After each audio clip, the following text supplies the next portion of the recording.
Hello students. आज हम start करने वाले हैं ऑर्गेनिक केमिस्ट्री का पहला chapter after GOC, that is hydrocarbons. अब हाइड्रोकार्बन्स हमें पता है कि तीन टाइप के होते हैं, right? Alkanes, alkenes, alkynes, right ना? तो लेकिन हमें ये पढ़ना है चार पार्ट्स में। चार पार्ट्स, तो चौथा कौन सा? तो पहले हमें पढ़ना है इसमें एल्केन्स के बारे में, फिर एल्कीन्स के बारे में, देन एल्काइंस। उसके बाद हम पढ़ेंगे एरोमेटिक कंपाउंड्स, जो बेंजीन वाले कंपाउंड्स होते हैं ना, उनका हम अलग से स्टडी करेंगे, ठीक है? That is ring compounds. तो इस चैप्टर में बेसिकली हम चार चीजें कवर करने वाले हैं। तो चार पार्ट्स में होगी ये वाला लेक्चर आपका, जो होगा चार पार्ट्स में चलने वाला है, ठीक है? तो आज हम जो कवर करने वाले हैं पहला पार्ट, दैट इज एल्केन्स। अब ये जो एल्केन्स होते हैं, आपको पता है कि इनको हम क्या बोलते हैं? Basically they are known as saturated compounds. पहली चीज कि इनको हम लोग क्या बोलते हैं? सैचुरेटेड कंपाउंड्स, क्योंकि इनमें हर जगह पे क्या होता है? सिंगल बॉन्ड मिलता है हमको, कार्बन हाइड्रोजन का सिर्फ सिंगल बॉन्ड, उन्हें हम बोलेंगे एल्केन्स, ठीक है? दूसरी चीज, जो एल्केन्स होते हैं इनका एक और नाम होता है, that is known as paraffins. ये याद रखना है आपको, कभी कभार पूछ लेता है, तो ये आपको पता होना चाहिए कि एल्केन्स का जो एक नाम होता है, दैट इज पैराफिन्स, भी इनको बोला जाता है because they are the main constituents of petroleum. क्यों बोलते हैं इसको paraffins? Because they are main constituents of petroleum. आपको साथ साथ लिखते चलना है, आज सब कुछ जो भी मैं जिस तरीके से पढ़ा रहा हूँ पहले समझेंगे, उसके बाद उसको नोट डाउन करेंगे, ठीक है? तो सिंपली हम इसमें ज्यादा डीप में नहीं जाएंगे, हम सीधा स्टार्ट करने वाले हैं इसकी सबसे पहले फिजिकल प्रॉपर्टीज। फिजिकल प्रॉपर्टीज के बाद हम देखेंगे इसका प्रिपरेशन रिएक्शंस की, किस तरह से हम एल्केन्स को प्रिपेयर कर सकते हैं, और उसके बाद लास्ट में हम देखने वाले हैं इनकी केमिकल प्रॉपर्टीज, ठीक है? तो तीन पार्ट्स में डिवाइड होंगे हमारे एल्केन्स। तो हम पहला पार्ट इसका स्टार्ट करते हैं, which is physical properties. Physical properties. अब सब बच्चे यहाँ पे ध्यान देंगे, फिजिकल प्रॉपर्टीज पे क्वेश्चन बहुत आते हैं बच्चों। किस चीज में आते हैं सर? ये आते हैं आपके रीजनिंग क्वेश्चंस, कि भाई किसका बॉइलिंग पॉइंट ज्यादा होगा, किसका मेल्टिंग पॉइंट ज्यादा होगा, क्यों होगा, कैसे होगा, किसकी सॉल्युबिलिटी ज्यादा है, ये सारी चीजें होती है, दैट इज फिजिकल प्रॉपर्टीज, और इनके बेस पे क्वेश्चंस फ्रेम किए जाते हैं। They are very important. तो हम लोग सबसे पहले पढ़ेंगे कि फिजिकल प्रॉपर्टीज की बात करेंगे कि भाई इनको अब फिजिकल प्रॉपर्टीज की बात करोगे, बॉइलिंग पॉइंट है, मेल्टिंग पॉइंट है, तो इसका मतलब ये जो डिफरेंट मॉलिक्यूल्स होंगे, जो एल्केन्स होंगे, इनके आपस में क्या होंगे? फोर्स ऑफ अट्रैक्शन होंगे कोई ना कोई। तो इनके बीच में फोर्स ऑफ अट्रैक्शन कौन से होते हैं? अब हमें पता है कि कार्बन और हाइड्रोजन बॉन्ड जो होता है ऑर्गेनिक केमिस्ट्री में, उसे हम मानते हैं नॉन पोलर, कि उसमें कुछ पोलरिटी नहीं है, मतलब कार्बन हाइड्रोजन के बीच में कोई पोलरिटी नहीं, हम लोग एज्यूम करते हैं, हम बोलते हैं कि zero polarity in between C and H. तो ऑब्वियस सी बात है कि उसके बीच में कोई पोलरिटी नहीं है, तो वो क्या होगा? डाइपोल तो है नहीं आपके पास। और जब नॉन पोलर मॉलिक्यूल होते हैं तो उनके बीच में कौन से फोर्सेस होते थे? हमने वेन डर वाल फोर्सेस पढ़े थे, दैट इज डिस्पर्जन या फिर लंडन फोर्सेस। तो मैं ये बोल सकता हूँ कि इनमें वीक वेन डर वाल फोर्सेस होते हैं, ठीक है? तो हम लोग क्या बोल सकते हैं, इसमें क्या होने वाले हैं हमारे पास? वीक वेन डर वाल फोर्सेस, मतलब because they have non polar CC and CH bonds. CC bonds भी क्या होते हैं आपके? नॉन पोलर होते हैं। CH बॉन्ड्स भी क्या होते हैं? नॉन पोलर होते हैं। दैट्स वाई इनके बीच में जो फोर्सेस होते हैं वो होते हैं हमारे पास वीक वेन डर वाल फोर्सेस। वीक वेन डर वाल फोर्सेस, ठीक है? तो ये हो गए हमारे सिंपल से कि फोर्स ऑफ अट्रैक्शन है कौन से इनके बीच में। अगर समझ लो एल्डिहाइड होता, कीटोन होता, तो मैं बोलता उसमें C डबल बॉन्ड O है, CO में क्या होता है? पोलरिटी होती है, तो डाइपोल है, तो डाइपोल डाइपोल फोर्सेस होते हैं। लेकिन यहाँ पे ऐसा नहीं है, यहाँ पे वीक वेंडरवल फोर्सेस मतलब कौन से वाले? लंडन फोर्सेस या फिर डिस्पर्जन फोर्सेस हैं, जो हम लोग जनरली 11th में फिजिकल केमिस्ट्री में पढ़ते हैं, ठीक है? तो आगे अब बढ़ते हैं। अब हम बात करेंगे बाल को बॉइलिंग पॉइंट या फिर मेल्टिंग पॉइंट की, ठीक है? तो बेसिकली बॉइलिंग पॉइंट जो होता है वो जितना ज्यादा सरफेस एरिया होगा उतना ज्यादा होता जाता है, मतलब बॉइलिंग पॉइंट जो होगा वो सरफेस एरिया पे डिपेंडेंट होता है। और जो मेल्टिंग पॉइंट होता है ना, वो डिपेंड करता है सिमेट्री ऑफ द मॉलिक्यूल पे। किस पे डिपेंड करता है? सिमेट्री ऑफ द मॉलिक्यूल पे।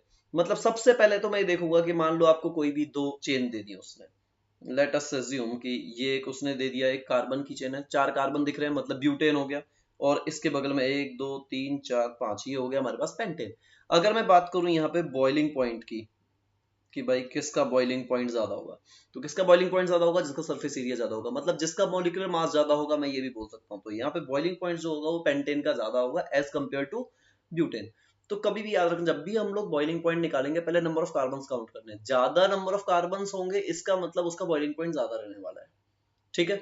दूसरी चीज, मान लो सर दोनों के दोनों ब्यूटेन होते या पेंटेन होते, लेकिन स्ट्रेट चेन की जगह कोई वो ब्रांच वगैरह बना देता। Yes, may be possible. मतलब क्या बोल रहा हूं मैं, 1 2 3 4 5, एक ये हो गया। दूसरा हम लोग बना सकते हैं 1 2 3 4 5, ये पॉसिबल है। तीसरा मैं बना सकता हूँ ये भी तो 3 हो सकते हैं। ये भी तो डिफरेंट डिफरेंट क्या है, पेंटेन्स ही तो है सब में। देखो नंबर ऑफ कार्बन कितने हैं सब में, 5 कार्बन दिख रहे हैं मुझे। यस, तो इसका बॉइलिंग पॉइंट कैसे निकालेंगे हम? सरफेस एरिया पे डिपेंडेंट होंगे। फिर से सरफेस एरिया सबसे ज्यादा किसका होगा? स्ट्रेट चेन का होगा।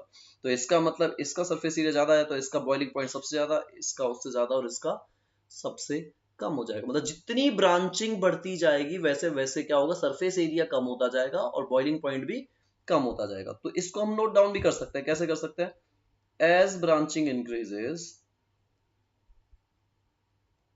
as branching increases surface area decreases and hence boiling point decreases।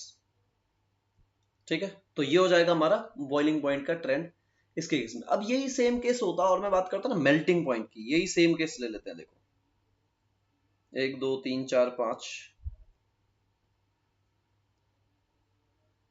Just a second.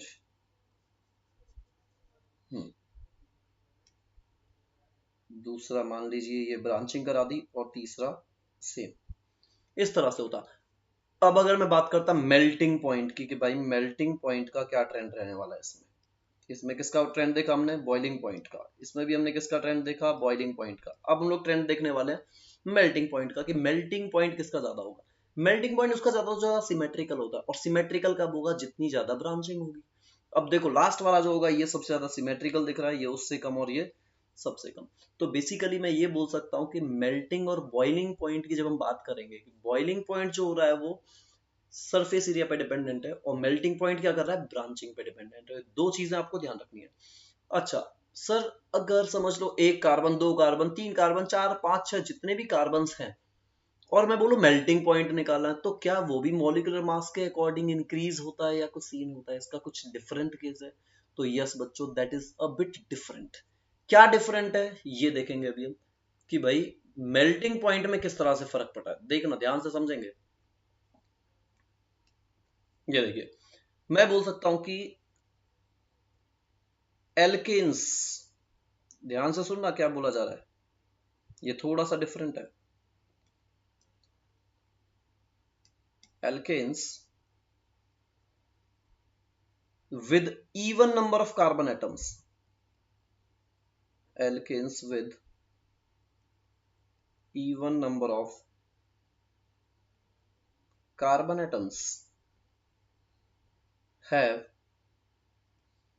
higher melting point, have higher melting point than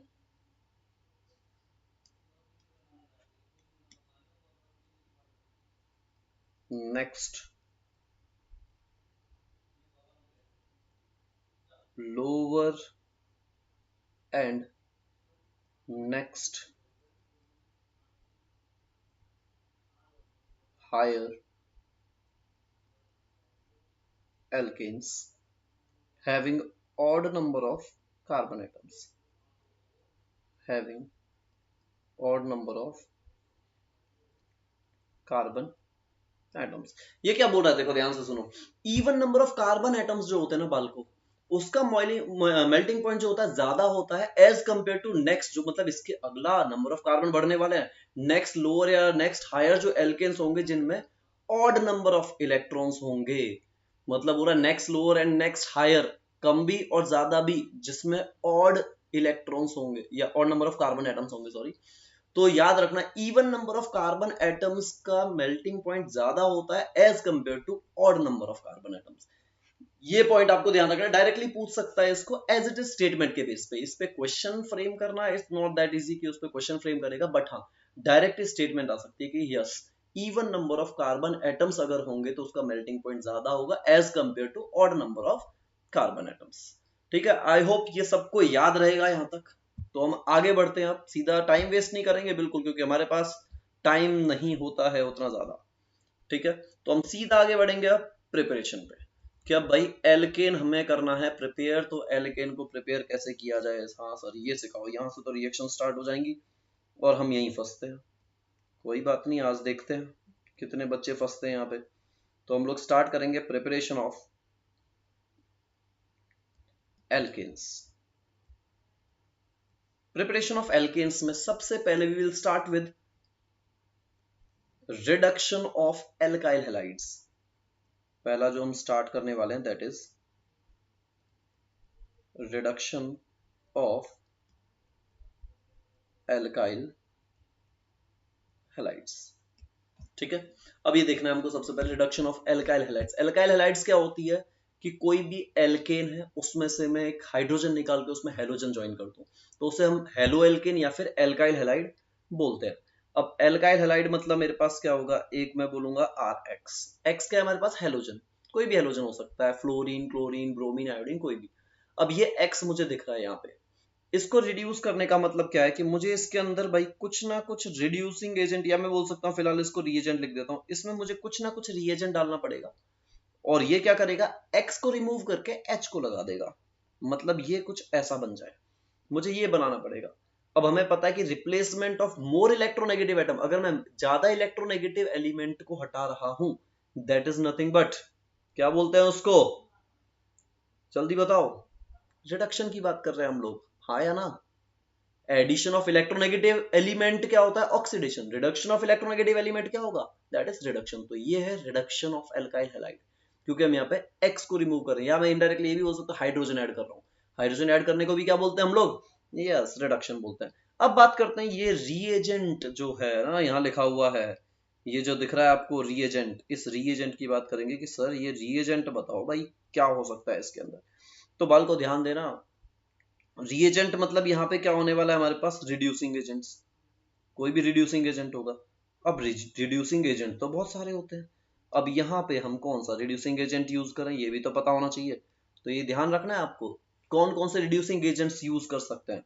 देखो what I can say, Zn, zinc जो होता है ना जनरली आपको जहां दिख जाए इसका मतलब समझ लो रिड्यूसिंग एजेंट की तरह काम कर रहा है। ये थोड़ा सा हिंट याद रखेंगे, Zn दिख गया मुझे इसका मतलब रिड्यूसिंग एजेंट की तरह काम कर सकती है वो चीज। तो जिंक में समझ लो मैं कोई वीक एसिड डाल दूं, लेट अस से CH3COOH, ये बन गया मेरे पास रिड्यूसिंग एजेंट। या फिर मैं बोलूं कि भाई मैंने जिंक में डाइल्यूट HCl डाल दिया, डाइल्यूट HCl, ये भी किसकी तरह काम करेगा, रिड्यूसिंग एजेंट। चलो इससे भी काम नहीं बना, मैंने क्या किया, जिंक के अंदर बेस डाल दिया। देखते जाओ सब में क्या जोड़ रहा हूं मैं, एसिड डाल रहे हैं बेस डाल रहे हैं, लेकिन एक चीज कॉमन है that is zinc, Zn plus NaOH। या मैं बोलूं मेरे पास एक जिंक कॉपर, जिंक और कॉपर को मैंने मिक्स किया हुआ है इन प्रेजेंस ऑफ इथेनॉल। ठीक है, इथेनॉल वही है जो आप सोच रहे हो, यस करेक्ट। ठीक है, तो ZnCu एंड इथेनॉल भी डाल दिया हमने। या फिर मैं क्या कर सकता हूं बाल को, सिंपली आपको पता है H2 in presence of metal catalyst, ये तो आपने बहुत सुना हुआ है ना, याद भी होगा आपको कि हम लोग H2 डालते हैं in presence of PT, PD, nickel, ये सारी चीजें, राइट। या इसके अलावा सर और भी है क्या, बिल्कुल है बाल को, LiAlH4 जिसको बहुत ही स्ट्रॉन्ग रिड्यूसिंग एजेंट माना जाता है, lithium aluminium hydride, very strong reducing agent in case of organic chemistry, so that is lithium aluminium hydride. ठीक है, इसको LAH भी लिख देते शॉर्ट फॉर्म में। और क्यों ये इतना ज्यादा रिड्यूसिंग एजेंट की तरह काम करता है, कितना स्ट्रॉन्ग रिड्यूसिंग एजेंट क्यों है, ये हम आगे पढ़ेंगे चैप्टर्स में। ठीक है, टेंशन नहीं लेनी। इसके बाद NaBH4, ये भी स्ट्रॉन्ग है लेकिन LiLH4 के जितना स्ट्रॉन्ग ये नहीं होता है, तो इसको मैं माइल्ड बोल सकता हूँ कि ये माइल्ड है। इसके अलावा वी कैन यूज PH3SNH, अब ये क्या है, दिस इज ट्राइफिनाइल। अब ये पीएच क्या होता है, फिनाइल रिंग की बात कर रहा हूं, मतलब बेंजीन रिंग जुड़ा हुआ है, एस एन है और एच है, तो इट इज शॉर्ट फॉर्म में इसको हम लिखते हैं टीपीएच। टीपीएच, टीपीएच क्या होता है, triphenyl tin hydride. It is triphenyl tin hydride, ठीक है, PH3SNH। नेक्स्ट जो हम यूज करते हैं, इसको भी स्ट्रॉन्ग माना जाता है, दैट इज रेड फॉस्फोरस। याद रखना, very important, red phosphorus plus HI, hydrogen iodide की प्रेजेंस में रेड फॉस्फोरस को जब यूज करते हैं, उसे हम लोग बोलते हैं strong reducing agent, is also a strong reducing agent, ठीक है। तो हम ये सारे यूज कर सकते हैं। कौन सा कब करना है सर, कैसे पता चलेगा, वो भी देखते हैं कि भाई क्या मैं सारे के सारे, देखो ये सारे आपको याद रखने, ये सभी क्या रिड्यूसिंग एजेंट्स है। ये आगे पूरी ऑर्गेनिक केमिस्ट्री में, इस चैप्टर में नहीं, अगले चैप्टर में, उसके अगले चैप्टर में, कहीं पे भी यूज में आ सकते हैं। ये सारा आपको पता होना चाहिए, जैसे ही रिएजेंट दिख जाए मतलब आपको दिमाग में आ जानी चाहिए चीज कि भाई ये तो हमारे पास रिड्यूसिंग एजेंट है, ठीक है। तो आगे बढ़ते हैं हम लोग नेक्स्ट टॉपिक की तरफ अपने। नेक्स्ट टॉपिक मतलब क्या है अपने पास, इसी की बात कर रहे हैं हम लोग कि RX जो है, अगर मान लो ये 1 डिग्री हो, 2 डिग्री हो, 3 डिग्री हो, कोई भी हो, 1 डिग्री होने दो, 2 डिग्री होने दो, या फिर 3 डिग्री होने दो, मुझे अगर इसको RH में एल्केन में कन्वर्ट करना है, तो इसमें मैं डालूंगा TPH। टीपीएच ट्राइफिनिल टिन हाइड्राइड एक ऐसा रिड्यूसिंग एजेंट है, 1 डिग्री, 2 डिग्री, 3 डिग्री किसी भी एल्काइल हैलाइड को कन्वर्ट कर देगा एल्केन के अंदर। अब NaBH4 जो होता है वो क्या करेगा, सबको नहीं कर सकता, मतलब मेरे पास समझ लो कि अगर RX 2 डिग्री या फिर 3 डिग्री है, अगर 2 डिग्री या 3 डिग्री हुआ तो मैं इसमें डाल सकता हूं NaBH4। NaBH4 डालेंगे तो ये क्या करेगा, उसको RH में कन्वर्ट कर देगा, ठीक है। अब नेक्स्ट LiLH4 भी है सर, वो क्या करेगा, तो देखो बाल को ध्यान से, अगर मैंने इसमें डाल दिया LiAlH4, LiLH4 क्या करता है, सिर्फ 1 डिग्री और 2 डिग्री को कन्वर्ट कर सकता है। किसको करने वाला है, देखना ध्यान से, 1 डिग्री या फिर 2 डिग्री को कन्वर्ट करेगा, और ये क्या बना देगा यहाँ पे RH। सर 1 डिग्री, 2 डिग्री क्यों, 3 डिग्री हुआ तो क्या करेगा, अगर आपको कभी भी RX 3 डिग्री मिल जाए और इसमें उसने दे दिया कि भाई LiAlH4 है, तो बाल को वो एल्कीन बना देता है। क्या बना देता है वो, एल्कीन बना देगा। ये कभी भी एल्केन नहीं बनाएगा, ये हमेशा क्या करता है, X निकाल लेगा यहाँ से और बगल वाले कार्बन से हाइड्रोजन निकाल के डबल बॉन्ड लगा देगा, और ये हमेशा क्या करेगा, आपके पास एल्कीन बनाएगा। मतलब मैं क्या बोल रहा हूँ, देखो C है यहाँ पे मेरे पास H, CH3, CH3, CH3, और यहाँ पे लगा हुआ है X। जब भी इसके अंदर अगर मैंने डाल दिया LiAlH4, तो ये क्या करने वाला है, ध्यान से सुनना, ये X निकाल लेगा और ये जो हाइड्रोजन, इनमें से एक हाइड्रोजन निकालेगा। जब ये दो निकलेंगे तो इनके बीच में क्या आने वाला है, एक यस डबल बॉन्ड आ जाएगा। मतलब यहाँ पे मेरे पास बचेगा CH3, यहाँ पे एक कार्बन था, यहाँ जुड़ा हुआ था CH3, और यहाँ पे आ जाएगा आपके पास डबल बॉन्ड CH2। तो LiLH4 क्या करता है, 3 डिग्री को कन्वर्ट कर देता है सीधा और सीधा, किसके अंदर, यस एल्कीन के अंदर कन्वर्ट कर देता है, ठीक है। तो ये चीज आपको याद रखनी है, it is very very important कि भाई LiAlH4 किस किस को रिड्यूस कर सकता है, NaBH4 किस किस को रिड्यूस कर सकता है, एंड सो ऑन, ठीक है। तो हम आगे बढ़ते हैं, अब नेक्स्ट बात करेंगे कि भाई रिएक्टिविटी क्या होगा, कौन जल्दी रिएक्ट करेगा, कौन स्लो रिएक्ट करता है, मतलब हमें कैसे पता चलेगा। कभी कभी क्वेश्चन आ जाता है ना कि भाई इनमें से बताओ कौन फास्ट रिएक्ट कर रहा है, कौन स्लो रिएक्ट कर रहा है, वो सब क्वेश्चंस करने के लिए हमें पता होना चाहिए order of reactivity. Order of reactivity की बात करूं, आप समझ लो RI, RBr, RCl वगैरह है।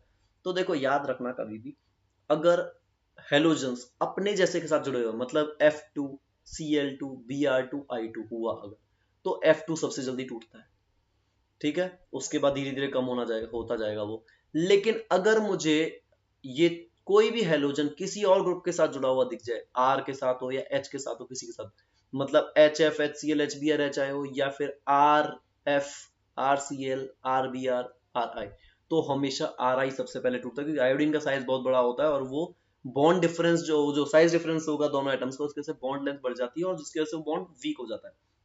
तो ऑर्डर ऑफ रिएक्टिविटी यहाँ पे क्या होने वाला है, yes it will be RI सबसे ज्यादा होगा, उससे कम होगा RBr, उससे कम होगा आपके पास RCl। RF ना के बराबर होगा, इसलिए लिखो ना लिखो वो बराबर ही है। अच्छा, डिग्री की बात करें तो याद रखना है आपको कि अलाइल जो ग्रुप होगा वो सबसे ज्यादा रहेगा रिएक्टिविटी, और अराइल के जितनी ही होगी हमारे पास बेंजाइल। ठीक है, इनकी रिएक्टिविटी ज्यादा होती है as compare to 3 degree. 3 degree से कम किसकी होगी? 2 डिग्री, और उससे कम होती है 1 डिग्री हेलाइड्स की। तो अगर मैं हेलाइड्स की बात करूं तो मैं इस तरह से इनको ऑर्डर में लगा सकता हूँ कि भाई कौन सा रिएक्शन जल्दी, कौन सा कंपाउंड जल्दी रिएक्ट करेगा और कौन सा कम, मतलब कौन जल्दी रिड्यूस हो सकता है, कौन सा फास्ट। तो इससे हम अंदाजा लगा सकते हैं। क्वेश्चन पूछ लेता है इसके ऊपर, तो ध्यान रखना है सभी को। चलो, तो आगे बढ़ते हैं हम लोग। ये था हमारा फर्स्ट स्टेप जिसमें हमने किया, that is reduction of alkyl halides. अब हम आगे बढ़ेंगे कि एल्काइल हैलाइड्स के अलावा और कुछ भी है क्या रिड्यूस होने के लिए? तो यस, बिल्कुल तैयार बैठे हो। रिडक्शन ऑफ एसिड बोल सकते हैं, कार्बोनिल कंपाउंड्स मतलब एल्डिहाइड कीटोन्स या फिर एल्कोहल्स। तो next we will see reduction of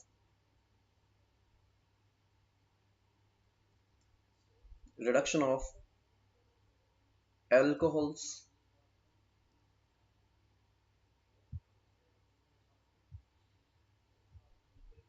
aldehydes या फिर कीटोन्स बोल सकते हैं जिनको, एंड कार्बोक्सिलिक एसिड्स। ठीक है, अब ये देखेंगे कि इनको रिड्यूस, इनके लिए जो हम रिएजेंट यूज करने वाले हैं, मैं डायरेक्टली लिख देता हूं यहाँ पे। हमें यूज करना है यहाँ पे बाल को रेड फॉस्फोरस प्लस HI। ये रिएजेंट है जो कि हमें यूज करना पड़ेगा इनके लिए, एल्कोहल, एल्डिहाइड या फिर कार्बोक्सिलिक एसिड के लिए। अब देखना ध्यान से, इसमें जनरली क्वेश्चन ये अपन भूल जाते हैं कि भाई HI कितने मॉलिक्यूल्स डाले जाएं। एक चीज ध्यान से सुनना है यहाँ पे मेरे पास। पहले मैं ले लेता हूं लेट अस से एक एल्कोहल ROH। इसमें क्या किया मैंने? HI डाला in presence of red phosphorus. ठीक है, अब ये किस में कन्वर्ट करने वाला है? ROH है। ये क्या करेगा? OH को निकाल के H को लगा देगा। ध्यान से सुनना, क्या कर रहा है? OH को रिमूव करके एक H लगा रहा है। ठीक है, तो क्या बन जाएगा हमारे पास? RH बन जाएगा। यहाँ पे क्या बनने वाला है? RH। अच्छा, सेम चीज अगर मैं बोलूं यहाँ पे मेरे पास है RCOR, एक कीटोन ले लिया मैंने, इसमें मैंने डाल दिया HI। तो अब देखो in presence of red phosphorus ये क्या करेगा? अगेन RCH2, और फिर से क्या आएगा? R। ओ रिमूव करके मैंने 2 हाइड्रोजन लगाए।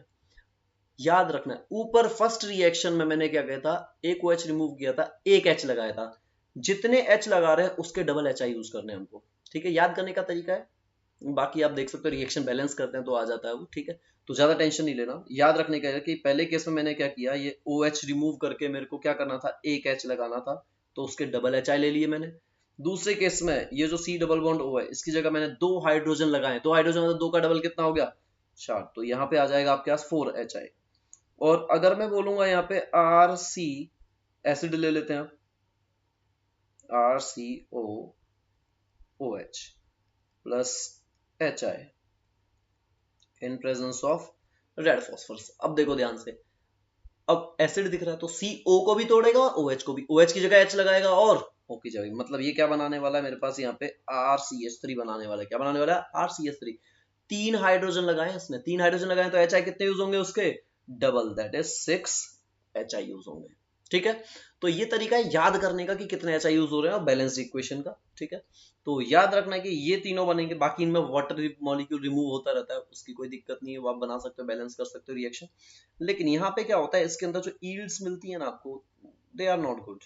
ईल्ड्स आर नॉट गुड, मतलब बना तो सकते हैं, लैब में बना लो ठीक है, इनको बना के हम बेच नहीं सकते क्योंकि इसमें ज्यादा ना आउटपुट नहीं मिल रहा अपने को। तो ईल्ड्स इसमें ज्यादा बढ़िया अपने को नहीं मिलती है। ठीक है, तो ये हमारा second method to prepare alkanes. अब हम चलेंगे थर्ड मेथड की तरफ। थर्ड मेथड में क्या है? फिर से हम कार्बोनिल को यूज करेंगे, लेकिन 2 स्पेशल रिएक्शंस यूज करने वाले हैं। ठीक है, तो नेक्स्ट जो होगा हमारे पास, that is reduction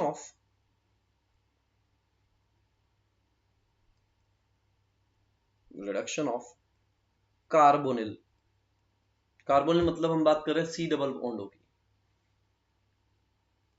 carbonyl group to alkene.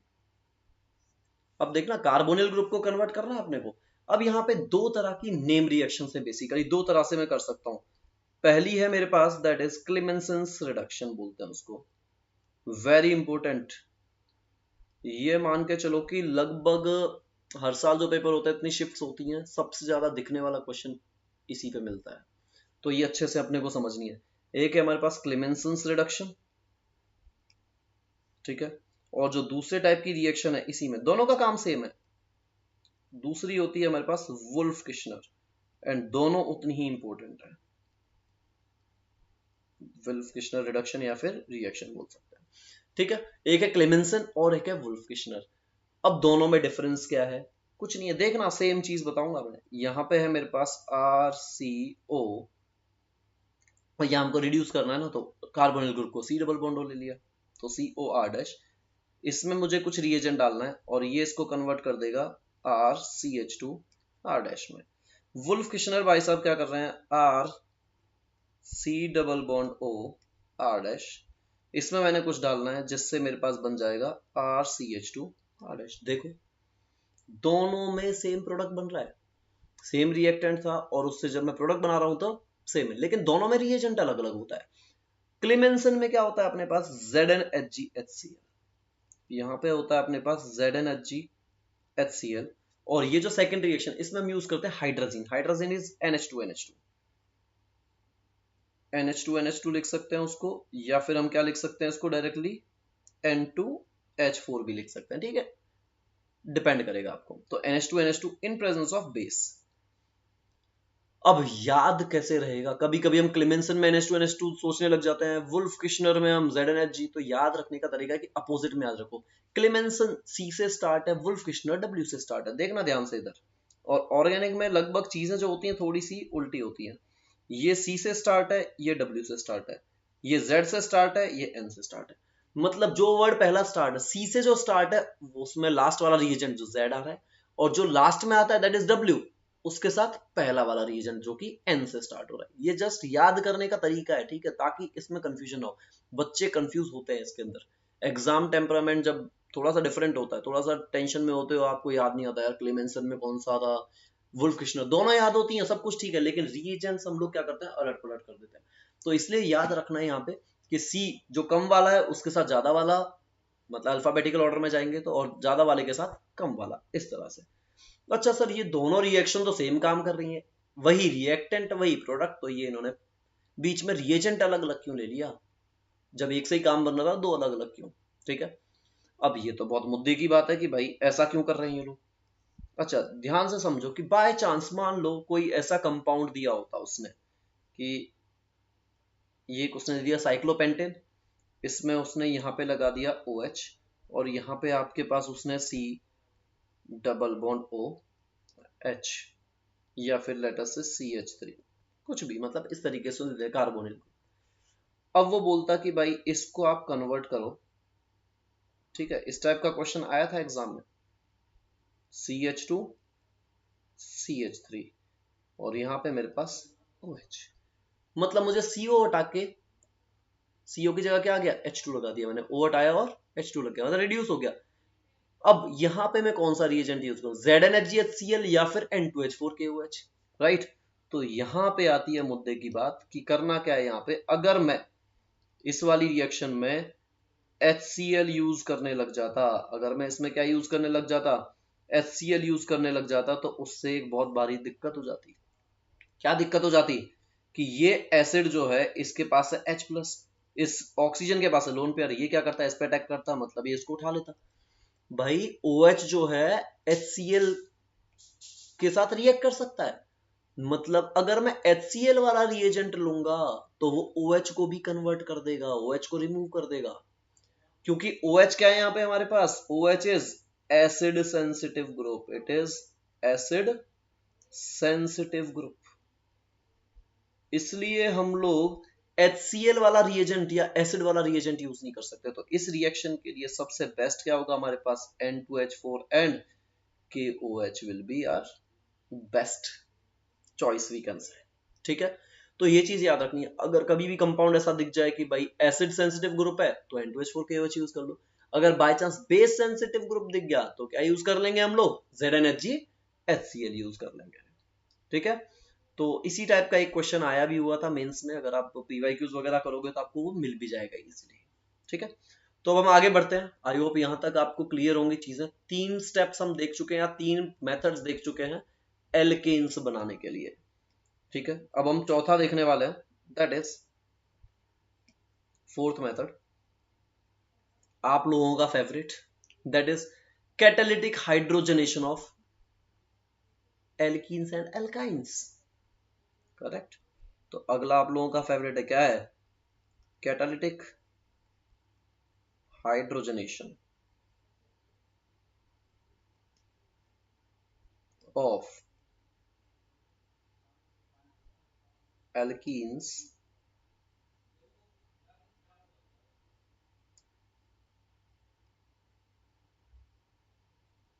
And alkynes. ठीक है, मतलब कैटलिस्ट की प्रेजेंस में मुझे क्या करना है? हाइड्रोजन ऐड करना है। ठीक है, वही मतलब CH2 डबल बॉन्ड CH2 है, HH ऐड कर दिया, CH3 बन गया, बस वही वाली चीज है। H2Ni या H2PT या फिर H2PD जो हम यूज करते हैं, लाइक दैट।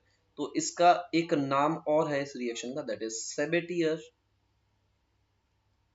And सेंड्रेंस reaction. ठीक है, ये नाम भी आपको याद रखना है, कभी कभी ये नाम भी पूछ लेता है डायरेक्टली आगे, और आप सोच रहे होगे ये तो आउट ऑफ सिलेबस, कुछ ऐसा नहीं है। हाइड्रोजनेशन को ही हम लोग बोलते हैं सेबेटियर एंड सेंड्रेंस रिडक्शन या फिर रिएक्शन। ठीक है, होता क्या है यहाँ पे, अब ध्यान से समझना कि इसका मैकेनिज्म क्या है, हम उसके बेस पे चीजें समझने वाले हैं। लेट अस से मेरे पास यहाँ पे था एक CH2 और यहाँ है मेरे पास एक डबल बॉन्ड CH2। मैंने क्या किया, इसमें एक H2 ऐड कर दिया इन प्रेजेंस ऑफ प्लेटिनम। ठीक है, हम प्लेटिनम पैलेडियम कुछ भी ले सकते हैं। तो मैंने यहाँ पे क्या किया, प्लेटिनम की प्रेजेंस में H2 ऐड कर दिया। अब ये H2 किस तरह से जुड़ता है, ठीक है, ये ध्यान से देखेंगे, ध्यान से समझते चलना है इसको कि क्या बोल रहा हूं मैं। कि यहाँ पे था मेरे पास CH2 डबल बॉन्ड CH2, और यहाँ पे ये जो H2 है ये कुछ इस तरह से रहेगा। हम कलर दूसरा ले लेते हैं, येलो थोड़ा सा विजिबल नहीं रहेगा आपको। ठीक है, ओके। तो मान लो यहाँ पे मेरे पास H दैट इज H2। होगा क्या, ये हाइड्रोजन इस कार्बन से जुड़ने की कोशिश करेगा और ये हाइड्रोजन इस कार्बन से जुड़ने की कोशिश करेगा। जब ये इनसे आपस में जुड़ने की कोशिश करेंगे तो ऑब्वियस सी बात है, डबल बॉन्ड टूटेगा और सिंगल बॉन्ड बनेगा, प्लस HH वाला बॉन्ड भी टूटने वाला है। मतलब एक तो यहां से मैं बोलूंगा ये बॉन्ड टूटेगा और दूसरा ये बॉन्ड टूटने वाला है। मतलब अगर मैं यहाँ पे देखूं तो क्या बन रहा है, CH2, यहाँ पे एक सिंगल बॉन्ड रह जाएगा हमारे पास वीकेंड से, और एक मैं बोल सकता हूं जो कि टूटने वाला है, पार्शियली टूट चुका है बोल रहे हैं हम यहाँ पे।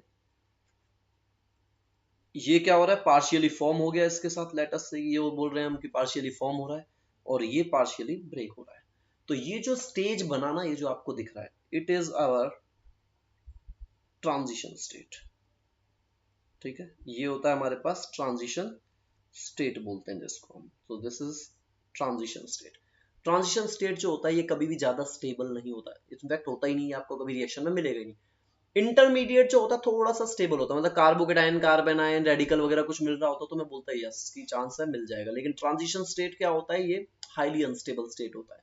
तो यहाँ पे पार्शियल बॉन्ड्स है। अब क्या करेंगे, इसको पार्शियल बॉन्ड्स को हम लोग एकदम सही बना देंगे। मतलब कि क्या करने वाले हैं, CH2 और ये H जुड़ गया, ये H जुड़ गया, मतलब ये बन गया CH3। तो बाल को यहाँ पे दोनों हाइड्रोजन जो है ना सेम तरफ से जुड़े हैं, दिखाओ यहाँ पे CH2 डबल बॉन्ड CH2 था, दोनों हाइड्रोजन कैसे जुड़े हैं आपके, सेम साइड से जुड़ रहे हैं। तो जब सेम साइड से एडिशन होता है ना, यहाँ पे हम लिख लेते हैं इसको, क्या बोलेंगे इसको, सेम साइड एडिशन।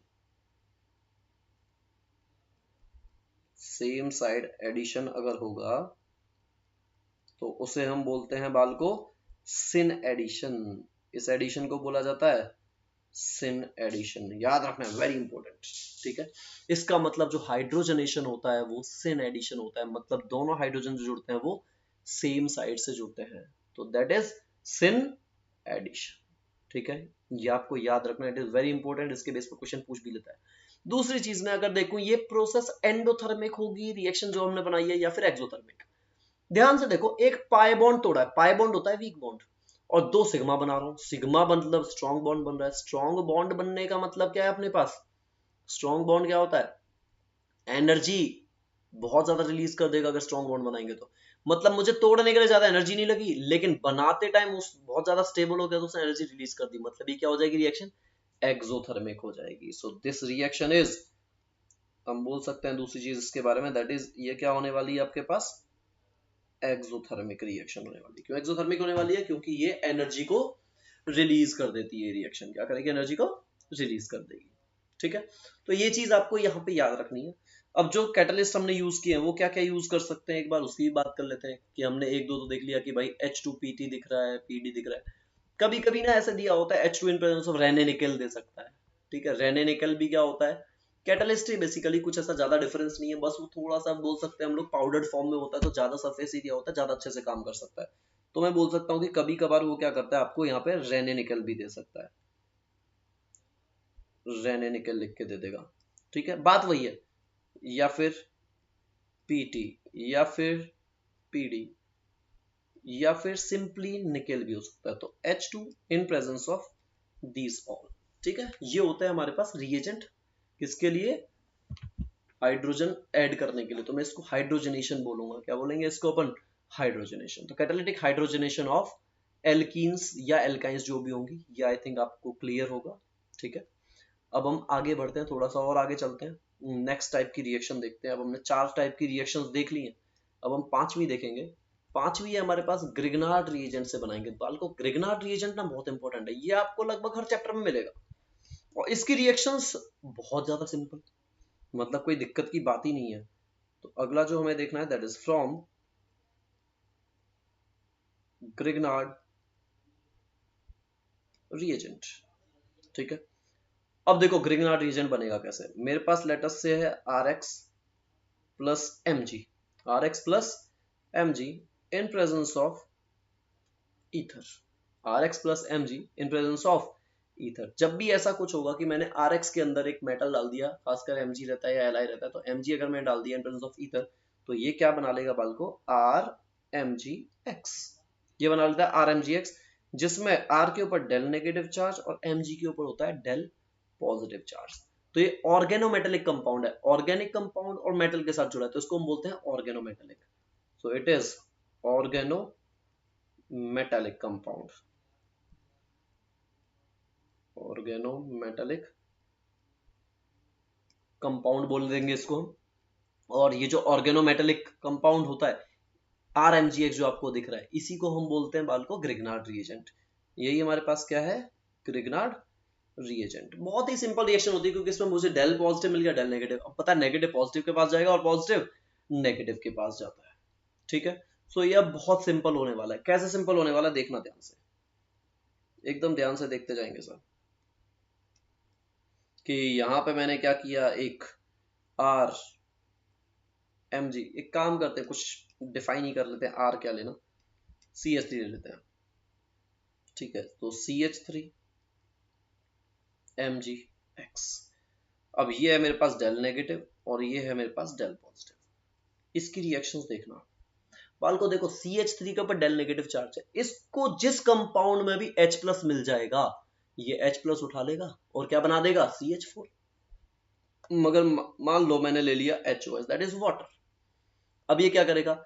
H में क्या होता है? इसके ऊपर डेल पॉजिटिव चार्ज होता है, OH के ऊपर डेल नेगेटिव। तो नेगेटिव पॉजिटिव से जाके जुड़ेगा पॉजिटिव नेगेटिव से, तो क्या बन जाएगा हमारे पास? देखो CH4 प्लस Mg पे क्या लग गया? X एंड OH लग गया।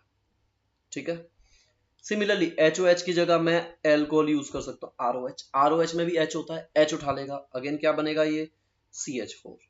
नेक्स्ट NH3, NH3 में भी H है, क्या बना देगा? CH4। देखते जाओ, मतलब जिसमें भी मुझे H प्लस मिल जाएगा ये H प्लस उठा लेगा और सीधा यस बना देगा CH4। तो RCOOH अगेन क्या बना देगा? CH4। बाय प्रोडक्ट्स का उतना ध्यान नहीं रखना होता अपने को ऑर्गेनिक में। ठीक है, Mg से X जुड़ा ही हुआ है और एक साथ में जुड़ता जाएगा जो भी बचने वाला है यहाँ पे। ठीक है, इसके बाद मैं ये भी बोल सकता हूँ, देखना ध्यान से, एक RC triple bond CH।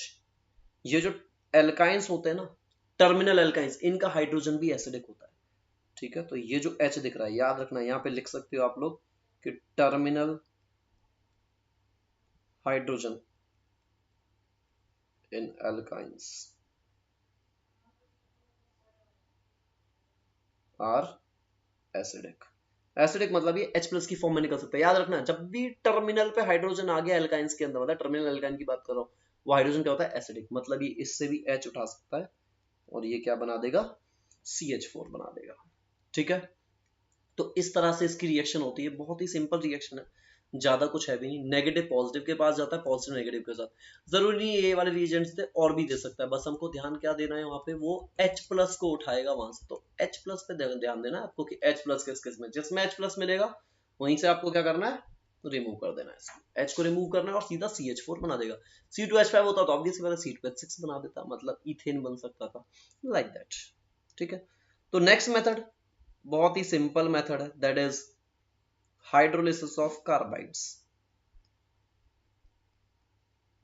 Hydrolysis of carbides NCERT में दी हुई रिएक्शन है, कोई ऐसी बड़ी बात नहीं है। बेरिलियम कार्बाइड और एल्यूमिनियम कार्बाइड्स यूज करते हैं बेसिकली हम लोग। तो लेट अस से Be2C प्लस 4H2O गिव्स। अब बेरिलियम हो या फिर एल्यूमिनियम, अब देखो एल्यूमिनियम कार्बन बनते कैसे हैं? एल्यूमिनियम का वैलेंसी पता है 3, कार्बन की 4, क्रॉस करना है, cross multiply, that is Al4C3 plus balance करेंगे तो आपको पता चल जाएगा कि कहाँ पे कितने H2O यूज हो रहे हैं अपने को।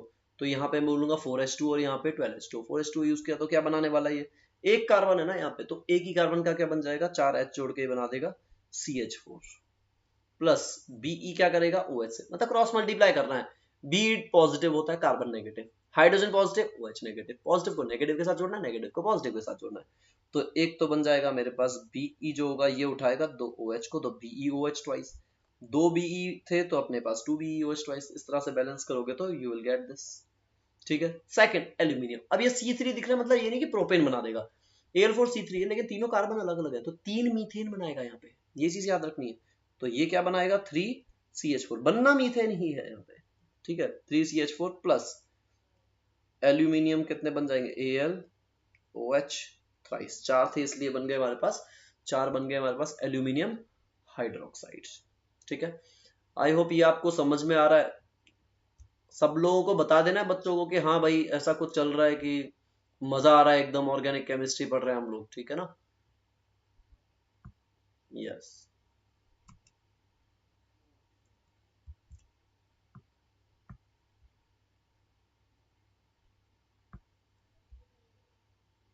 तो अगला जो मेथड है हमारे पास, दैट इज 7th, देखते हैं कौन सा मेथड है।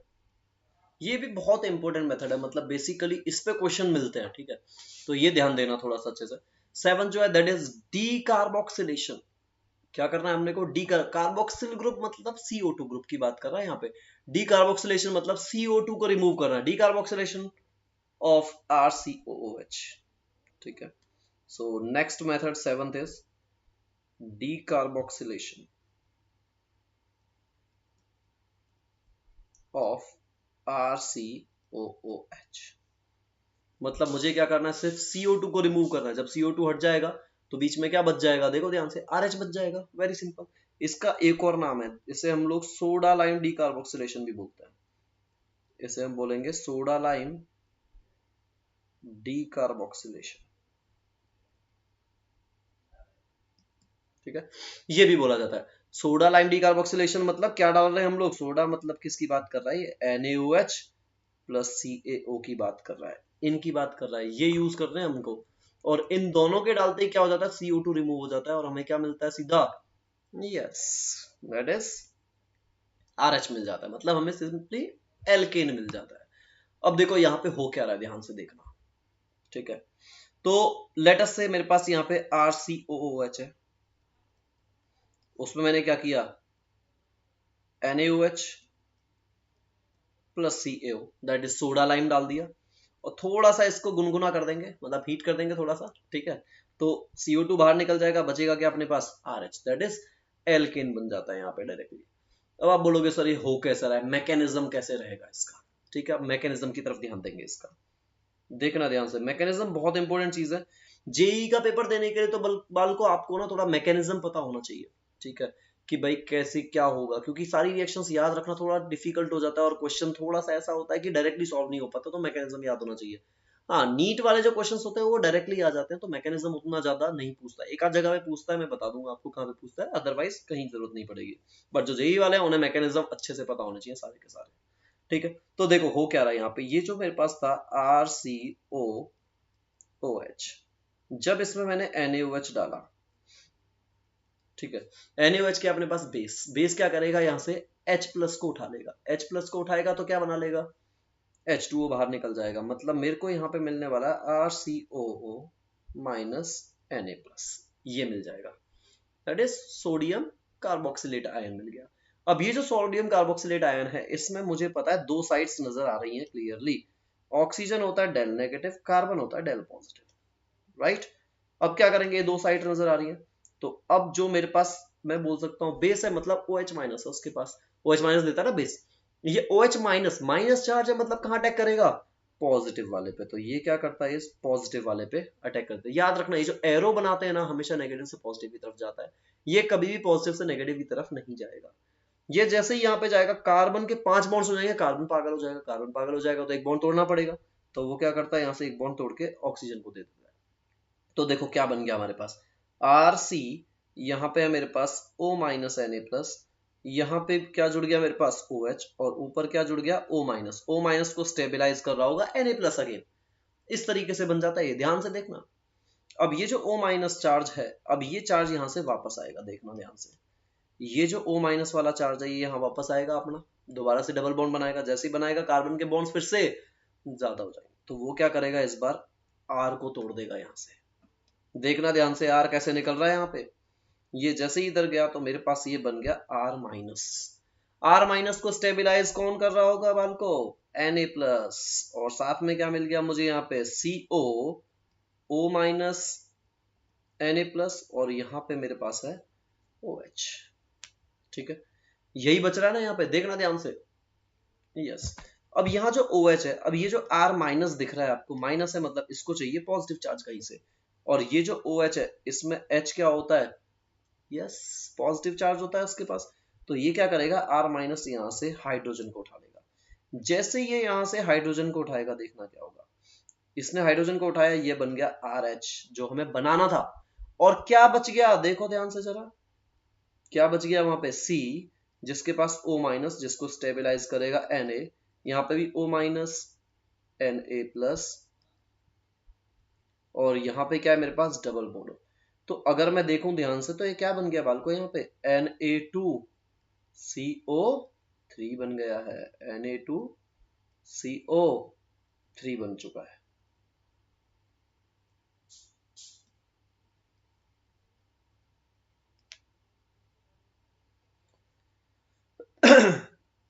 सॉरी, या ठीक है, तो RH मिलता है मुझे, और साथ में क्या मिल रहा होता है, Na2CO3 मिल रहा होता है, ये चीज आपको ध्यान रखनी होगी।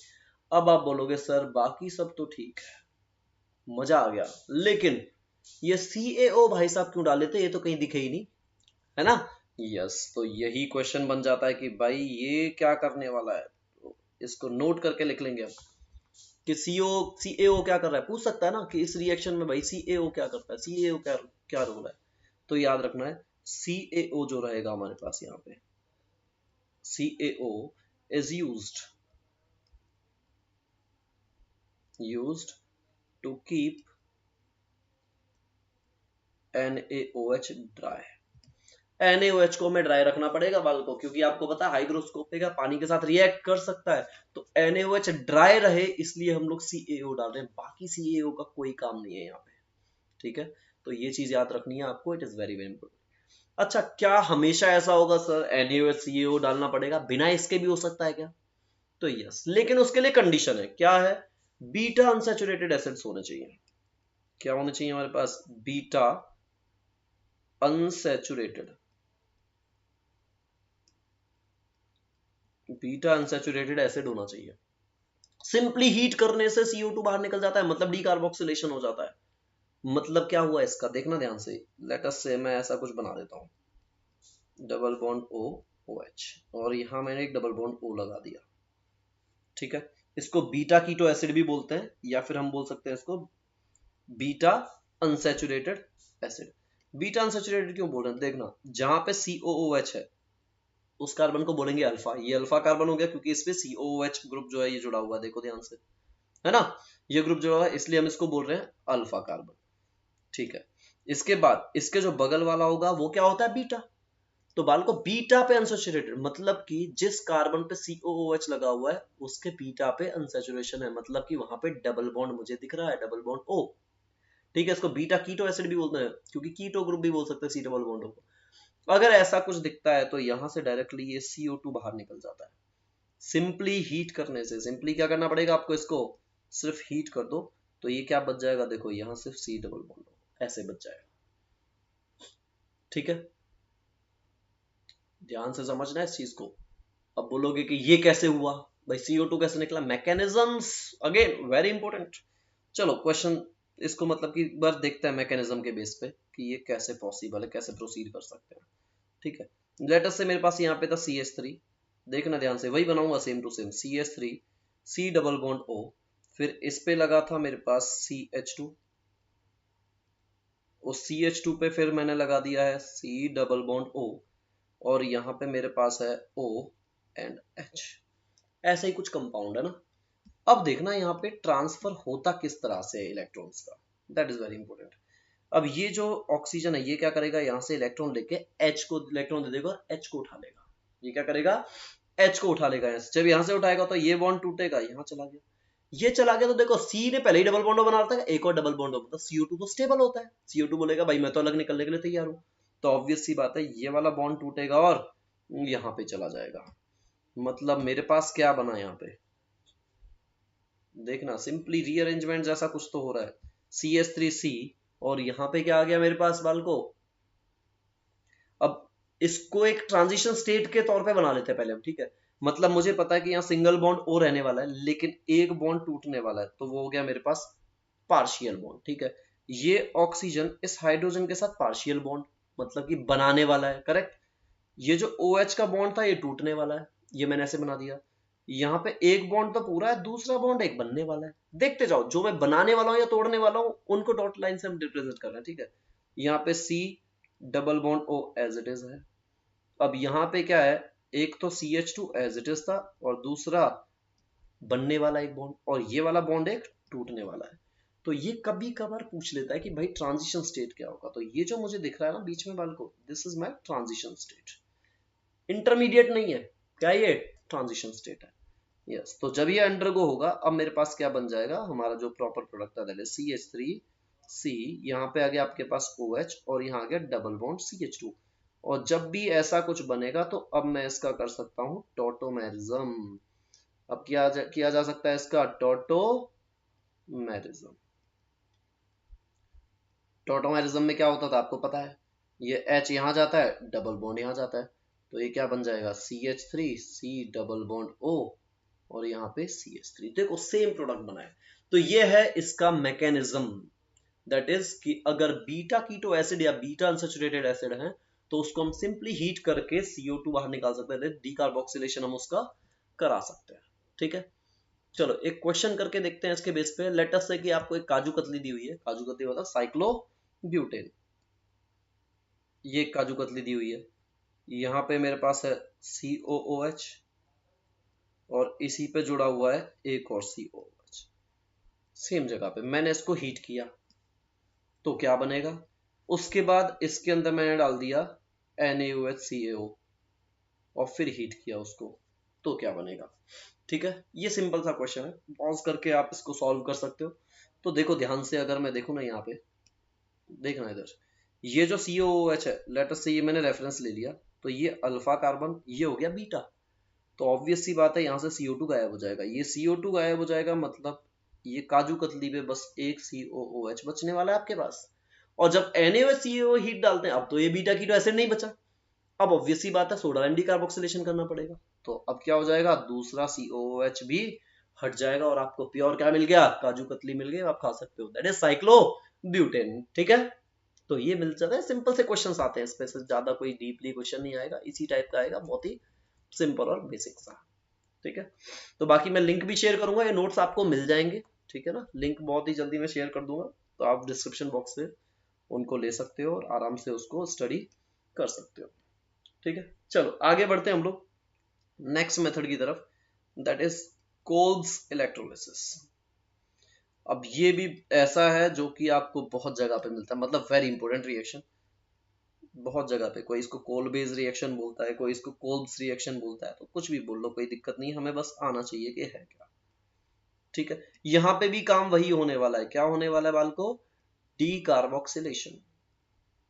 डीकार्बोक्सिलेशन मतलब यहाँ पे भी हमें क्या करना होता है, CO2 को रिमूव करना पड़ता है, बस यहाँ हम लोग इलेक्ट्रोलिसिस यूज करते हैं, क्या करते हैं हम लोग, इलेक्ट्रोलिसिस। तो सोडियम या पोटेशियम एल्केनॉइड ले लेंगे हम, कोई भी, क्या लेने वाले हैं अपन, लेटर से पहले लिख लेते हैं इसको CH3 COO माइनस, और इसके साथ लेटर से Na+ या K+ हम कुछ भी ले सकते हैं, ठीक है। अब ये जो होता है जब अपन इसको इलेक्ट्रोलिसिस करते हैं, इसका इलेक्ट्रोलिसिस जब हम इसका करते हैं, तो हमें यहाँ पे मिलता है बाल को CH3 plus 2 CO2 plus 2 NaOH plus H2। अब आप बोलोगे ये कैसे मिलता है, देखते हैं, बिल्कुल मैकेनिज्म करना पड़ेगा। इलेक्ट्रोलिसिस में आपको पता होगा कि दो चीजें होती हैं, एक होता है एनोड और दूसरा होता है कैथोड। ठीक है, दोनों रिएक्शंस देखते हैं। तो पहला हम देखते हैं एट एनोड, एट एनोड, कि भाई एनोड पे क्या रिएक्शन हो रही है। अब एनोड पे ऑक्सीडेशन होता है बेसिकली, आपको एक याद रखना है, दैट इज LOAN, ये इलेक्ट्रोकेमिस्ट्री में पढ़ेंगे वैसे। LOAN का मतलब होता है L फॉर लेफ्ट, O मतलब ऑक्सीडेशन, A मतलब एनोड, N मतलब होता है negative. Left oxidation, anode negative. Left क्या होता है इलेक्ट्रोकेमिस्ट्री में समझेंगे, ऑक्सीडेशन एनोड, याद रखना है, मतलब एनोड पे क्या हो रहा है, ऑक्सीडेशन, और कैथोड पे क्या होगा, रिडक्शन। ठीक है, ये चीज याद रखनी है। लेट अस से एनोड नेगेटिव है, मतलब यहाँ पे नेगेटिव वाला जो चार्ज था मेरे पास, that is CH3 COO minus. अगर यहाँ पे मैं लिख रहा हूँ बाल को O माइनस, इसका मतलब ऑक्टेट कंप्लीट होगा, इसका फॉर्मल चार्ज है, तो 1 2 3 4 5 6 और 2 बॉन्ड्स में हो गए 7 8, ये हो गया। यहां पे क्या होगा, ऑक्सीडेशन। ऑक्सीडेशन का मतलब होता है लॉस ऑफ इलेक्ट्रॉन, एक इलेक्ट्रॉन इसने क्या किया, लूज कर दिया। देखना ध्यान से, एक इलेक्ट्रॉन इसने लूज कर दिया, तो देखो इलेक्ट्रॉन लूज करते ही ये क्या बनने वाला है, अब ये बन जाएगा CH3 CO, और यहां पे अपने पास बच जाएगा O। 1 2 3 4 5 6, 5 6 नहीं, एक इसने दे दिया, 5 करेंगे, लाइक दैट। नेगेटिव चार्ज गायब हो गया क्योंकि इसने क्या किया, इलेक्ट्रॉन लूज कर दिया। अब सिंगल इलेक्ट्रॉन कभी रह नहीं सकता इस तरह से, दो लोन पेयर तो देखो ध्यान से, एक लोन पेयर ये रहा, एक लोन पेयर ये रहा, लेकिन ये भाई साहब तो अकेले हैं। जब भी इलेक्ट्रॉन अकेला है, मतलब रेडिकल की तरह काम कर रहा है, ये क्या करेगा, बगल वाले कार्बन को बोलेगा, ओ कार्बन भाई साहब let's make a bond. Carbon बोलेगा ठीक है, कार्बन क्या करेगा, दूसरे कार्बन से इलेक्ट्रॉन लेके इसको दे देगा, और वो कार्बन है, मतलब उसका होमोलिसिस हो जाएगा बगल वाले बॉन्ड का भी, क्योंकि CO2 ज्यादा स्टेबल कंपाउंड है। तो यहां पे क्या बन जाएगा मेरे पास, CH3 रेडिकल, और साथ में बन गया मेरे पास CO2। देखो ध्यान से क्या बन गया, CH3 रेडिकल बन गया और साथ में क्या बन गया, CO2 बन गया। अब ऐसा ही अगर मैं बोलूं कि भाई मेरे पास यहाँ पे दो दो पार्टिकल्स होते हैं इसके, अगर इसके दो मॉलिक्यूल्स होते, इसके भी दो आते, तो 2 CH3 माइनस और 2 CO2 मिलते, है ना। 2 CH3 माइनस, चलो मैं इस काम करता हूँ, इसको अलग लिख लेता हूँ, यहाँ का 2 हटा देते हैं हम लोग, एक और अगर मैं CH3 रेडिकल लिख लूं, अब ये दोनों रेडिकल मिलके क्या बना सकते हैं, बॉन्ड बना सकते हैं, तो ये क्या बन जाएगा, CH3 basically number of carbon double कर देते, सिमेट्रिकल मिलता है इसमें आपको। ये तो होगा नहीं कभी कि ऑड नंबर ऑफ स्पीशी मिल जाएगी, इसमें हमेशा क्या मिलेगा आपको, सिमेट्रिकल है, इवन नंबर ऑफ कार्बन, मतलब मैं मीथेन वगैरह अगर बनाना चाहूं तो इससे बनाना पॉसिबल नहीं है, ये चीज याद रखनी है। ठीक है, तो ये हो गई रिएक्शन कहाँ की, अपने पास एनोड की। अब हम देखते हैं कि भाई कैथोड पे क्या हो रहा है, देखना ध्यान से। ठीक है, कैथोड पे क्या होगा, अभी कैथोड की रिएक्शन वैसे हम इलेक्ट्रोकेमिस्ट्री में पढ़ेंगे इसको अच्छी तरह से, 12th में ही अपने पास सिलेबस में, कोई दिक्कत की बात नहीं है, लेकिन ठीक है, एक बेसिक रिएक्शन लिख लेते हैं हम लोग जो यहाँ पे होती है, that is 2H plus 2 electrons. यहाँ होता है गेन ऑफ इलेक्ट्रॉन, क्योंकि वो लॉस ऑफ इलेक्ट्रॉन, तो यहाँ क्या है, गेन ऑफ इलेक्ट्रॉन, दो इलेक्ट्रॉन गेन करके क्या बना रहता है, H2, इसलिए मुझे प्रोडक्ट में क्या मिल रहा था, H2 मिल रहा था। इस तरीके से रिएक्शन होती है, सो दिस इज कोल्बेज रिएक्शन या कोल्ब्स इलेक्ट्रोलिसिस बोला जाता है इसको। ठीक है, आई होप ये सबको क्लियर होगी। तो अब हम आगे बढ़ते हैं, आगे की तरफ जाएंगे, देखते हैं नेक्स्ट क्या है अपने पास। Next very famous reaction that is Woods reaction की बात करेंगे अब। ठीक है, बहुत ही फेमस रिएक्शन है एंड बहुत ही सिंपल भी है, कोई ऐसा डिफिकल्टी वाला काम ही नहीं है उसमें। तो नेक्स्ट जो होगा दैट इज वुड्स रिएक्शन। ठीक है, टेंशन नहीं ले, अभी 9th मेथड चल रहा है, हमारे पास सिर्फ 10 ही मेथड है जो कि हमको पढ़ने हैं इसके प्रिपरेशन के। ठीक है, तो बस 9th के बाद एक और आपके पास बचेगा दैट इज 10th। ठीक है, अब देखो यहाँ पे होता क्या है, बहुत ही सिंपल है। ये जनरली क्या करता है, कार्बन डबल कर देता है वुड्स रिएक्शन, मतलब यहाँ भी मीथेन बनना पॉसिबल नहीं होता। मतलब मेरे पास एक RX है, इसमें मैंने Na डाल दिया और मेरे को एक और RX लेना पड़ेगा यहाँ पे in presence of dry ether. अब ड्राई ईथर क्यों, आपको पता है अगर पानी हुआ और सोडियम पड़ा हुआ हाईली एक्सोथर्मिक रिएक्शन होती है, इसलिए याद रखना है कि यहाँ पे क्या डालने वाले हम लोग, ड्राई ईथर डालेंगे। ठीक है, it should be dry. Reason याद रखने चाहिए हमेशा कि क्यों ड्राई ईथर डाल रहे हैं। पानी नहीं हो सकता क्योंकि Na क्या करेगा, उसके साथ रिएक्ट कर जाएगा। तो यहाँ क्या होगा, 2 Na अगर हम डाल देंगे तो ये x x उठा लेगा, तो ये मेरे पास बन जाएगा RR plus 2NaX। Very simple reaction, कुछ भी नहीं हुआ ना, 2 Na डाल दिया मैंने, दोनों ने क्या किया, एक एक x उठा लिया, 2 NX बन गए और अपने पास RR साथ में जुड़ गए। अब इसका मैकेनिज्म जो है ना वो थोड़ा सा क्लियर नहीं है बुक्स वगैरह के अंदर भी, या फिर जो भी इसके ऊपर रिसर्च करने लगे, बट हाँ 2 तरह के मैकेनिज्म्स बाहर निकल गए कि भाई हो सकता है कुछ ऐसा हुआ हो या फिर ऐसा। बेसिकली मैकेनिज्म क्या होता है, लॉजिकल स्टेप्स होते हैं कि भाई हमें पता है, देखो केमिस्ट्री में क्या होता है कि मैंने क्या किया, रिएक्टेंट्स लिए, उनको कंबाइन कर दिया, प्रोडक्ट बन गया। अब ये कैसे बना होगा, इसके लिए मुझे लॉजिकल स्टेप्स लिखने होते हैं। ये इन्हीं लॉजिकल स्टेप्स को मैं बोलता हूँ मैकेनिज्म। तो मैकेनिज्म पढ़ने का मतलब है कि हमें लॉजिकल स्टेप ढूंढने हैं रिएक्टेंट से प्रोडक्ट तक के। तो मैकेनिज्म 1 जो था इसका, उसने बोला कि भाई मेरे पास अगर RX है और मैं इसमें अगर 2 Na डाल दूं तो ये क्या करेगा, Na X से भी रिएक्ट करेगा और R से भी कर जाएगा, तो ये बनाएगा R माइनस Na प्लस और साथ में NaX। ठीक है, फिर ये बोलता है कि ये जो मेरे पास बना R माइनस Na प्लस, ये क्या करेगा, एक RX के साथ रिएक्ट करेगा, तो ये डेल पॉजिटिव, ये डेल नेगेटिव।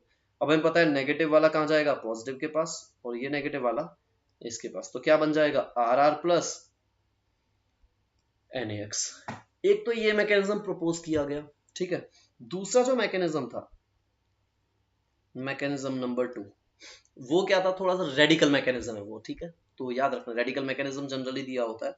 तो ये जो मेरे पास RX है, यहाँ पे RX में जैसे ही मैंने बोला कि भाई Na डाला यहाँ पे, ठीक है,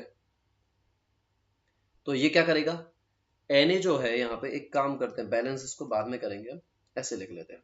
ठीक है, नाउ RX प्लस Na, ये Na क्या करेगा, X को उठा लेगा, तो क्या बना देगा NaX, और यहां बच जाएगा मेरे पास R रेडिकल प्लस NaX। अगर मैं बोलूं कि मेरे पास 2 RX होते, 2 Na होते, तो 2 R रेडिकल बनते और 2 NX बनते। 2 R रेडिकल मतलब एक R रेडिकल प्लस दूसरा R रेडिकल मिलके क्या बना लेते, RR। तो ये भी मैं बोल सकता हूँ कि भाई ये कौन सा मेथड फॉलो करते हैं या कौन सा मैकेनिज्म फॉलो करते हैं, yes that is radical mechanism follow करते हैं। ठीक है, अब यहाँ पे एक चीज जो याद रखनी है आपको, दैट इज, को नोट करके लिख लेते हैं हम, दैट इज वेरी इंपॉर्टेंट, कि it fails with tertiary alkyl halides. It fails with tertiary alkyl halides. ये याद रखना आपको। ठीक है, कभी कभी क्वेश्चन ऐसा दिया गया, tert butyl alkyl butyl halide दे देता है वो। ठीक है, तो टर्शियरी अल्काइल हैलाइड दे दिया, उसके बाजू में टर्शियरी अल्काइल हैलाइड दे दिया, 2Na लिख दिया, आप उनको साथ में जोड़ देते हो। कभी भी ऐसा नहीं होगा, बहुत ज्यादा स्टेरिक हिंड्रेंस होता है, दो इतने बल्कि ग्रुप साथ में जोड़ना पॉसिबल नहीं होता है। ठीक है, तो यहाँ पे भी जो है वुड्स रिएक्शन की जो हम बात करते हैं, यहाँ पे क्या हो रहा है, एक तरह से कार्बन डबल हो रहे हैं। अब वुड्स रिएक्शन में और एक तरीका मैं बोल सकता हूँ। पहली चीज तो ये कि मैं जो RX ले रहा हूँ, मैं CH3X ले रहा हूँ, तो मेरे पास वही होना चाहिए। मैं ऐसा नहीं कर सकता एक CH3X ले लूँ, एक C2H5X ले लूँ, क्योंकि अगर मैंने बाय चांस, देखो एक मैंने ले लिया CH3X, ठीक है, ध्यान से देखना, 2Na प्लस C2H5X, तो क्या होगा, CH3X दूसरे CH3X के साथ कंबाइन होकर क्या बना सकता है, CH3 प्लस ये CH3 C2H5 के साथ अगर कंबाइन हो गया तो क्या बना देगा, CH3 CH2 CH3 plus ethyl, अगर इथाइल वाले के साथ ही कंबाइन हो गया तो क्या बना देगा, CH3 CH2 CH2 CH3। तो मेरे को यहाँ n नंबर ऑफ प्रोडक्ट्स मिलते हैं, इसलिए अलग अलग अगर मैं हैलाइड यूज करूंगा तो किसी काम का नहीं होता, तो वुड्स रिएक्शन हम वहां यूज नहीं कर सकते। ठीक है, याद रखना, ये हमेशा वही यूज करेंगे जहां पे एक ही टाइप का एल्काइल हैलाइड दिया हो। इसी के दो भाई होते हैं, एक है अपने पास वुड्स फिटिंग। ठीक है, इसी तरह से कुछ चेंज नहीं है। तो वुड्स ने क्या हुआ, स्ट्रेट चेन की बात की, फिटिंग ने बोला रिंग की बात कर दी, बस ये डिफरेंस है। मतलब वुड्स फिटिंग में क्या है मेरे पास कि भाई RX प्लस 2Na प्लस यहाँ पे इसने बेंजीन रिंग और X दे दी। यहाँ पे भी क्या करना है अपने को, यही 2NX निकालना है in presence of dry ether. तो यहाँ पे क्या होगा, R जुड़ जाएगा मेरे पास सिंपली बेंजीन के ऊपर। अगर CH3 होता तो सीधा टॉलिन बन जाता, मतलब मिथाइल बेंजीन, इथाइल बेंजीन कुछ भी बन सकता है। सिमिलरली अगर मैं बोलूं भाई फिटिग रिएक्शन, ऐसे भी लिख सकते हैं। फिटिग मतलब फिटिग ने सिर्फ किसकी बात की, रिएक्शन की बात, सॉरी रिंग की बात की। तो ये एक रिंग है मेरे पास, इसके ऊपर X प्लस 2Na प्लस एक और रिंग के ऊपर X। यहाँ पे भी क्या करने वाले हम, 2NX को रिमूव करेंगे in presence of dry ether. यहाँ भी सेम चीज, दो रिंग आपस में जुड़ जाएंगे, दैट इज बाइफिनिल बन जाएगा। ठीक है, तो बहुत ही सिंपल है, बस याद रखना है कि वुड्स ने किसकी बात की हमारे सामने, स्ट्रेट चेन कंपाउंड्स की बात की, और फिटिंग ने किसकी बात की, रिंग की बात की। अगर ये दो चीजें आप याद रखोगे तो ये चीज कभी भूलोगे नहीं आप कि रिएक्शन में हो क्या रहा है। ठीक है, तो it is very very simple, और ज्यादा कुछ है भी नहीं ना। अब इसमें और एक चीज है कि अगर मैं Na की जगह Zn यूज कर लूं, ठीक है, देखना मतलब क्या है बोलने का मेरा,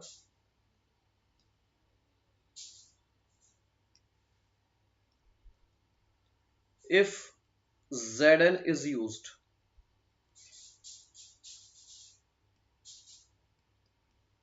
in place of Na, then it is called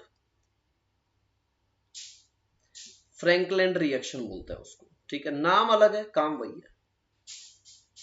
बस मैंने क्या किया, Na की जगह क्या यूज कर लिया, Zn यूज कर लिया। तो Na की जगह अगर हम Zn यूज कर लेते हो तो उस रिएक्शन का नाम क्या होता है, फ्रैंकलैंड रिएक्शन होता है। ये चीज आपको याद रखनी है। ठीक है, तो अब तक हम लोग देखते आए कि भाई सिमेट्रिकल एल्केन बन रहा है, सिमेट्रिकल एल्केन बन रहा है।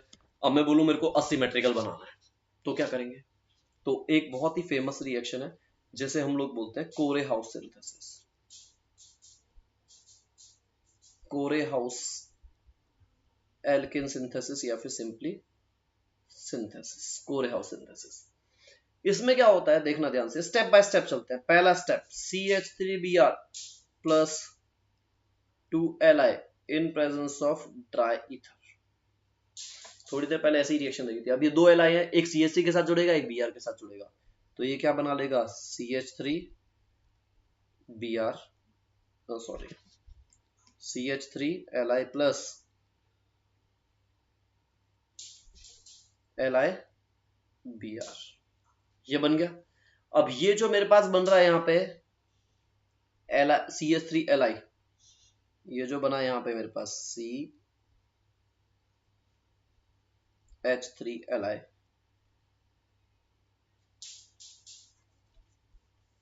CH3Li, इसको मैं डाल दूंगा CuI के साथ, दैट इज क्यूप्रस आयोडाइड के साथ इसको हम ऐड करा देंगे। जब इसको ऐड कराते हैं ना तो ये क्या बनाता है, देखो Li CH3 ट्वाइस Cu, तो दो CH3Li चाहिए होंगे हमको, और यहां बन जाएगा साथ में Li। जो लिथियम डाइमिथाइल क्यूपरेट दिख रहा है ना, या मैं इसको बोलता हूं लिथियम डाई एल्काइल क्यूपरेट, इसको हम गिलमेंस रिएजेंट्स भी बोलते हैं, इसको हम लोग बोलते हैं गिलमैन रिएजेंट। मतलब कोरे हाउस सिंथेसिस में मैं सबसे पहले क्या बना रहा हूं, गिलमैन रिएजेंट बना रहा हूं। ये गिलमैन रिएजेंट काम का है क्योंकि यही रिएक्शन करवाएगा। मतलब ये जो मेरे पास Li CH3 ट्वाइस Cu है, इसको अभी देखो एक कार्बन था, अब मैं क्या करूंगा, दो कार्बन वाला यूज कर लेता हूं ताकि मैं असिमेट्रिकल बना सकूं। अब तक मैं डबल कर रहा था ना, तो हमेशा इवन नंबर ऑफ कार्बन ही बन रहे थे, इस बार मुझे ऑड नंबर बनाना है। तो मैंने लेटेस्ट से यहाँ पे ऐड कर दिया C2H5Br, again in presence of dry ether. तो यहाँ सिंपली क्या होता है बालको, CH3 और C2H5 साथ में जुड़ जाते हैं, मतलब 3 कार्बन अनसिमेट्रिकल बन गया ये, ठीक है। और साथ में हमारे पास बचता है CH3Cu प्लस LiBr। तो ये रिएक्शन होती है बेसिकली, बहुत ही आसान सी रिएक्शन है, और ये रिएक्शन है हमारी कोरेहाउस सिंथेसिस। पूछ लेता है इसको कभी कभी, तो थोड़ा सा अच्छे से ध्यान रखना है इसको और अच्छे से पढ़ना है। तो ये सारी रिएक्शंस जो हैं ये बेटा प्रिपरेशन रिएक्शन है एल्केन्स की। नेक्स्ट क्लास जो होगा, नेक्स्ट लेक्चर होगा, उसमें हम लोग इसकी केमिकल रिएक्शंस करेंगे। उसमें सबसे ज्यादा जरूरी है हेलोजनेशन, मतलब हेलोजन ऐड करना है, कैसे कर सकते हैं, कहाँ कर सकते हैं, कौन रिएक्टिव होता है, कौन सिलेक्टिव होता है, ये सारी चीजें देखेंगे, फिर हम आगे बढ़ेंगे, ठीक है। और जिन्होंने अब तक सब्सक्राइब नहीं किया चैनल को सब्सक्राइब कर देंगे, बच्चों को शेयर कर देंगे, बता देंगे कि हाँ अवधेश सर क्लासेस ले रहे हैं, ठीक है ना, सब आ जाने चाहिए। Okay then, thank you so much, thank you everyone, bye bye, take care.